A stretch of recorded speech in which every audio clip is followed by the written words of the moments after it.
இன்று நடைபெற்றுக் கொண்டிருக்கும் 17வது சட்டமன்ற பேரவையின் சட்டமன்ற உறுப்பினர்களுக்கான பயிற்சி நிகழ்வில் சட்டமன்ற உறுப்பினர்களுக்கான நடைமுறைகள் பற்றி அறிமுக உரையாற்ற மாண்புமிகு பேரவைத் தலைவர் அவர்களை அன்புடன் அழைக்கின்றோம்.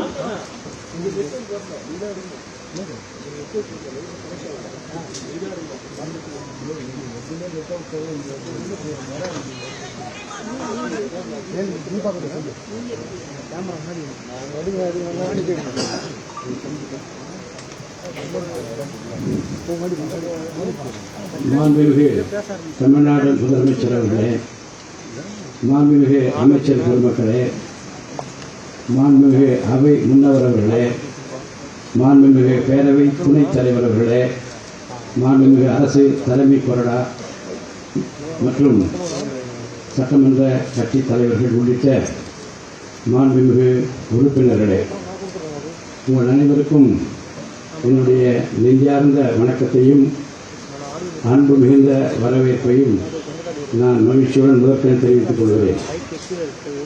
தற்போது அமைக்கப்பட்டுள்ள 17வது சட்டமன்ற பேரவைக்கு புதிதாக 146 சட்டமன்ற உறுப்பினர்கள் தேர்ந்தெடுக்கப்பட்டுள்ளனர். மிக முக்கியமாக எக்காலத்திலும் இல்லாத அளவிற்கு இப்பேரவையில் இளைஞர்கள் அதிகமாக இடம்பெற்றுள்ளீர்கள். எதிர்காலம் எப்படி இருக்க வேண்டும் என்பதை இறைவன் அருளால் தீர்மானித்து அதை நிறைவேற்றி காட்டுகிற இடத்தில் இருக்கிற மாண்புமிகு முதல்வர் அவர்களால் மட்டும்தான் இது சாத்தியமானது. பேரவையில் நடந்து கொள்ளும் முறை, நடவடிக்கைகளில் எப்படி பங்கு கொள்வது, முக்கியமாக எக்காலத்திலும் இல்லாத அளவிற்கு இப்பேரவையில் இளைஞர்கள் அதிகமாக இடம்பெற்றுள்ளீர்கள். எதிர்காலம் எப்படி இருக்க வேண்டும் என்பதை இறைவன் அருளால் தீர்மானித்து அதை நிறைவேற்றி காட்டுகிற இடத்தில் இருக்கிற மாண்புமிகு முதல்வர் அவர்களால் மட்டும்தான் இது சாத்தியமானது. பேரவையில் நடந்து கொள்ளும் முறை, நடவடிக்கைகளில் எப்படி பங்கு கொள்வது, எதை பேசுவது, எதை பேசக்கூடாது, என்ன பேசினால் அவையிலும் பாராட்டப்படுவீர்கள், வெளியிலும் பாராட்டப்படுவீர்கள் என்பதையும், எதை பேசினால் மக்கள் உங்களை எந்த கோணத்திலே பார்ப்பார்கள் என்பதையும் முறையான பயிற்சியின் மூலமாக காலை 10:30 மணிக்கு தொடங்கி மாலை 5:30 மணி வரை அந்த பயிற்சி உங்களுக்கெல்லாம் அளிக்கப்பட இருக்கிறது. இதன் அவசியத்தை உணர்ந்து இந்த புத்தாக்க பயிற்சிக்கு அனுமதி அளித்துள்ள மாண்புமிகு முதலமைச்சர் அவர்களுக்கு என்னுடைய நன்றிகளை நான் முதற்கண் தெரிவித்துக் கொள்கிறேன்.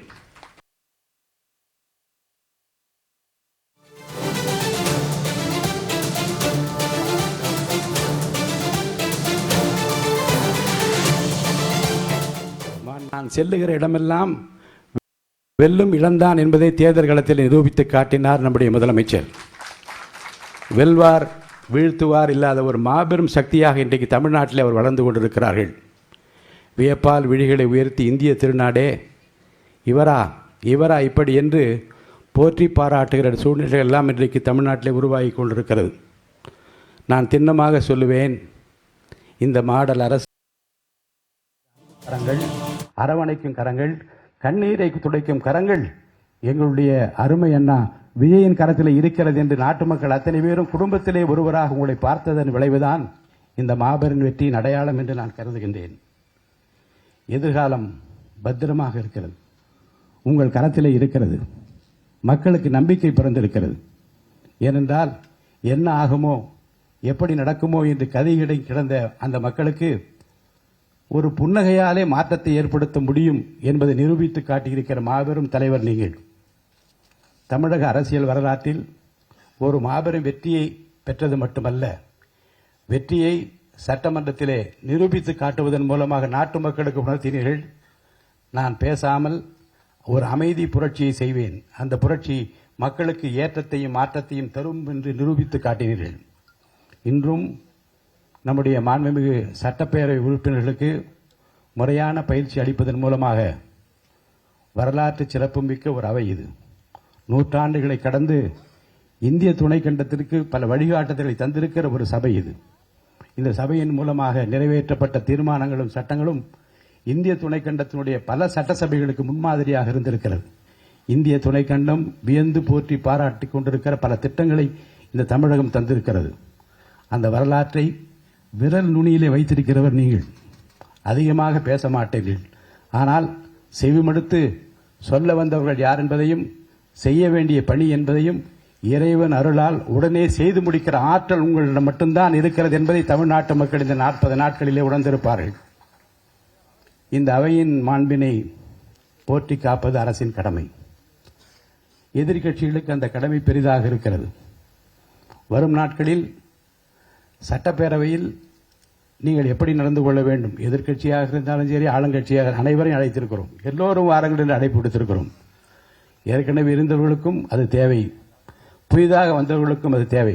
அந்த தேவை உணர்ந்துதான் 2 நாட்களும் இந்த சிறப்பு பயிற்சி முகாமை மாண்புமிகு முதல்வர் தன்னுடைய திருக்கரத்தாலே குத்துவிளக்கு ஏற்றி துவக்கி வைத்திருக்கிறார்கள்.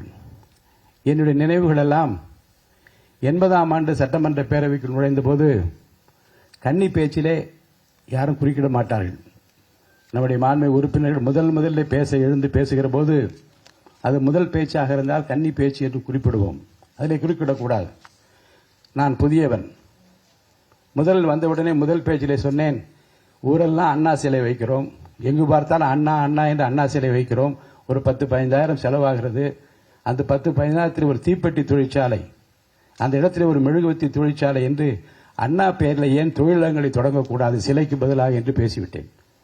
அனைத்து இந்திய அண்ணா திராவிட முன்னேற்ற கழகத்தின் அடித்தளமே அண்ணா தானே, அண்ணா சிலை வைக்கக்கூடாது என்று ஒருவர் பேசுவதா என்று சபையிலே சலசலப்பு ஏற்பட்டாலும் கன்னி பேச்சு என்ற காரணத்தில் யாரும் குறுக்கிடவில்லை.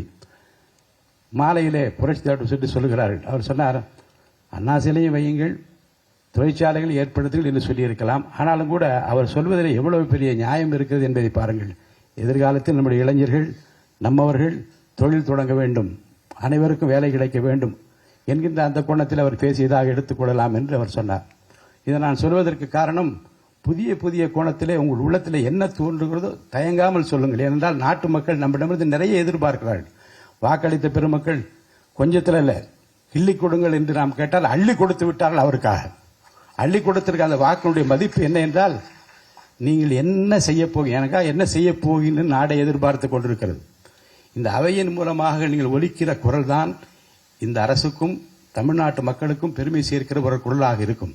அந்த வகையில் தயங்காமல் சொல்லுங்கள், எதை எப்படி சொல்ல வேண்டும், எதை சொல்ல வேண்டும், எதை சொல்லக்கூடாது என்று பயிற்றுவிப்பதற்காக பல வல்லுநர்கள் இங்கே வந்திருக்கிறார்கள். அடுத்தடுத்து அவை முன்னவரும் மற்றவர்களெல்லாம் பேச இருக்கின்றார்கள். இன்னொரு குறிப்பை நான் சொல்வது பொருத்தம் என்று கருதுகின்றேன். சட்டப்பேரவையில் சபாநாயகர் ஆசனத்திலே போய் உட்கார்ந்து ஆர்ப்பாட்டம் செய்தவர்களும் இருக்கிறார்கள். சபையை நடத்த விடாமல் பல்வேறு காலகட்டங்களிலே சிரமம் கொடுத்தவர்களும் சிக்கலை ஏற்படுத்தியவர்களும் இருக்கின்றார்கள். அந்த வரலாற்றை எல்லாம் நீங்கள் நூலகத்தில் சென்று படிக்க வேண்டும் என்று கேட்டுக்கொள்கிறேன். பழைய வரலாற்றை நீங்கள் புரட்டி பார்க்க வேண்டும். நூலகங்களுக்கு செல்கிற பழக்கத்தை மாண்புமிகு உறுப்பினர்கள் ஏற்படுத்திக் கொள்ள வேண்டும். ஏனென்றால் முன்னாலே அண்ணா என்ன பேசினார், பெருந்தலைவர் காமராஜர் என்ன பேசினார், பெருந்தலைவர் கக்கன் என்ன பேசினார், கம்யூனிஸ்ட் தலைவர்கள் என்ன பேசினார்கள் என்ற அந்த குறிப்பை எல்லாம் நூலகத்தில் சென்று நீங்கள் படிக்க வேண்டும்.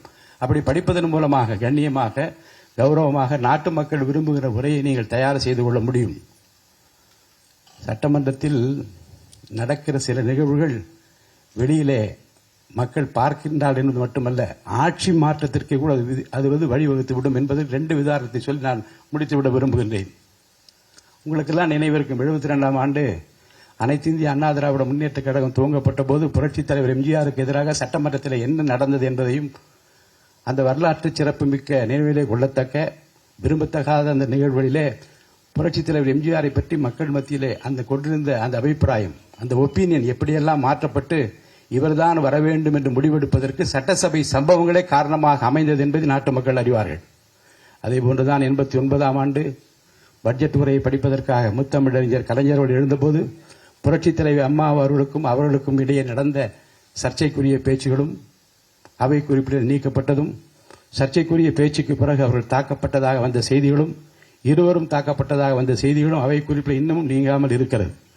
அந்த நிகழ்வுக்கு பிறகு தமிழ்நாட்டு அரசியலில் என்ன நடந்தது என்பதை உன்னித்து பாருங்கள். ஒரு நிகழ்வு, ஒரு சம்பவம் ஒரு மிகப்பெரிய மாற்றத்தை ஒரு கட்சிக்கு எதிராக திருப்பியதையும் ஒரு கட்சி ஆட்சிக்கு வருவதற்கு துணை புரிந்ததையும் அந்த சட்டமன்ற ஒரு நிகழ்ச்சி தான் ஏற்படுத்தியது என்பதை நான் நினைவில் வைத்திருக்கிறேன்.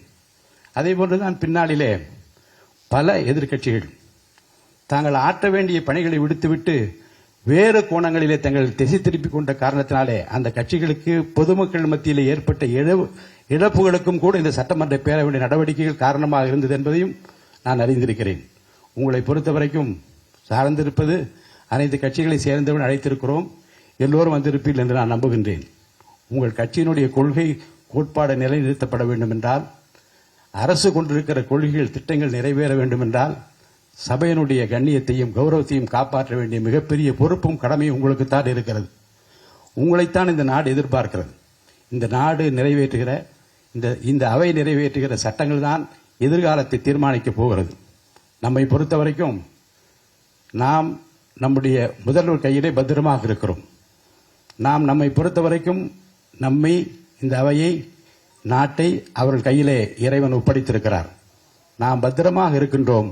அமைதி பூங்காவாக தமிழ்நாட்டை பார்த்துக் கொள்கிற பொறுப்பில் அவர் இருக்கிறார். அவர் எப்போதும் சொல்வார், கான்பிடண்டா இருங்கள் என்று சொல்வார்கள். நாம் கான்பிடண்டாக இருக்கிறோம் என்றால் அதற்கு காரணம் அவர் தந்திருக்கிற அந்த புன்னையோடு சொல்லி இருக்கிற வார்த்தைகள் தான் என்று சொல்லி அவரை நான் வருக வருக வருக என்று வரவேற்கின்றேன். வழிகாட்டுங்கள்.